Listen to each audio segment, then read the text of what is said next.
Diferente de Sócrates e Platão, o filósofo Aristóteles não nasceu em Atenas, mas em Estagira, na Macedônia, e morreu aos 62 anos.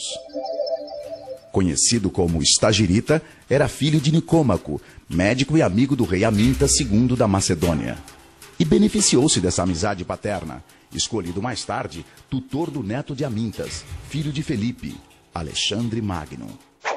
Aos 18 anos, Aristóteles mudou-se para Atenas, atraído pela Academia de Platão, onde foi brilhante aluno e professor de retórica por 2 décadas até a morte de seu mestre.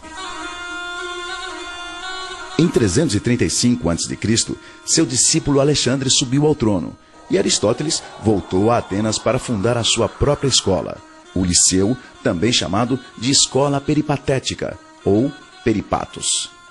Peripatos designava os jardins do Liceu, onde Aristóteles ministrava suas aulas enquanto caminhava com seus alunos denominados peripatéticos, isto é, os que passeiam.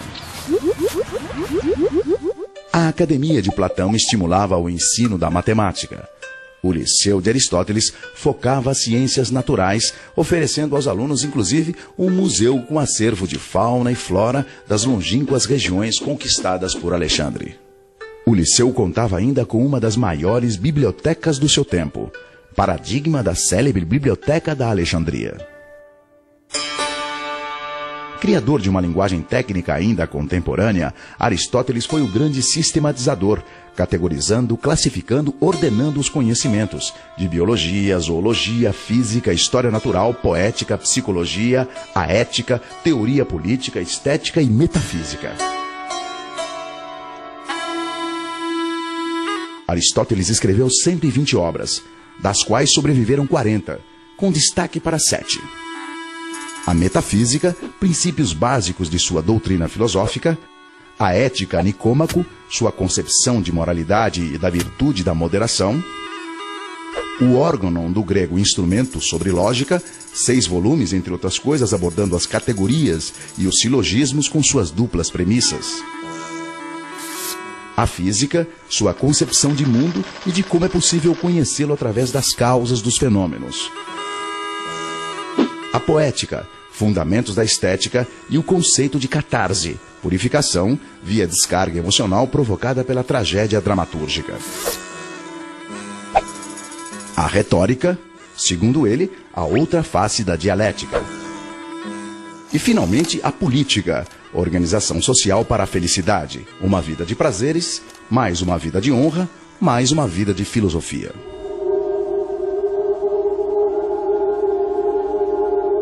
Aristóteles foi um crítico da teoria das ideias. Ele não acreditava no mundo de ideias à parte, com as formas ideais das coisas, nem que o que se via no mundo real fosse cópia imperfeita ou simulacro de um mundo das ideias. Para ele, as ideias das coisas estavam justamente dentro das coisas, nas suas próprias características.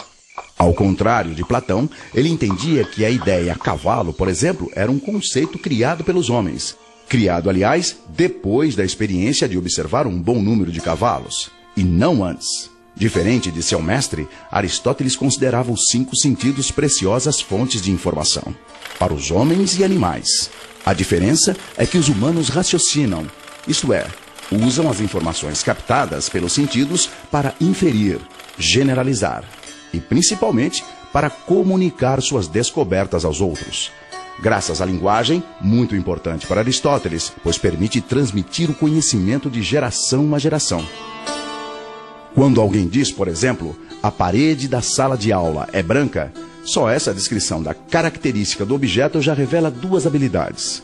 Uma, da percepção visual, outra, da percepção mental. Revela, na mesma parede, o igual e o diferente. Parede indica que eu conheço outras paredes, por isso sei que esta é uma delas.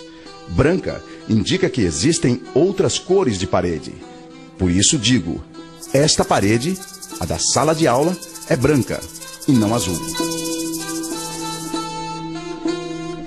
Com seu espírito de bibliotecário da natureza, Aristóteles constatou que todos os seres do mundo têm semelhanças entre si, que a natureza apresenta padrões, e que dentro desses padrões há uma hierarquia dos seres. Ele descobriu que tudo que existe se classifica em vivo, animado, e em não vivo, inanimado.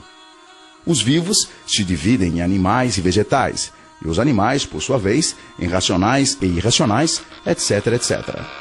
Graças à determinação das propriedades em comum a grupos de seres, pode-se conhecer, segundo Aristóteles, a essência dos seres, e distinguir o que é essencial, isto é, o que não muda nunca, como racionalidade, por exemplo, do que é acidental, isto é, pode mudar, que não afeta a essência. Cabelo cacheado, por exemplo, acidental. Esta metodologia aristotélica de agrupar por semelhanças e diferenças serve até hoje de base para a produção do conhecimento, especialmente nas ciências naturais. Aristóteles entendia que todas as coisas da natureza têm a possibilidade de concretizar determinada forma, que a substância das coisas se esforça por concretizar uma possibilidade, o potencial que lhe é inerente. Assim, para o filósofo, toda mudança na natureza é uma transformação da matéria de potencial para real. Por exemplo, o ovo e a galinha. Um ovo de galinha tem o potencial de virar uma galinha e jamais será um ganso. Não é inerente ao ovo de galinha vir a ser um ganso. Dessa forma, na metafísica de Aristóteles, tudo é movido por uma força que efetiva a potencialidade dos seres. Tudo é movido pelo motor primeiro, que é imóvel.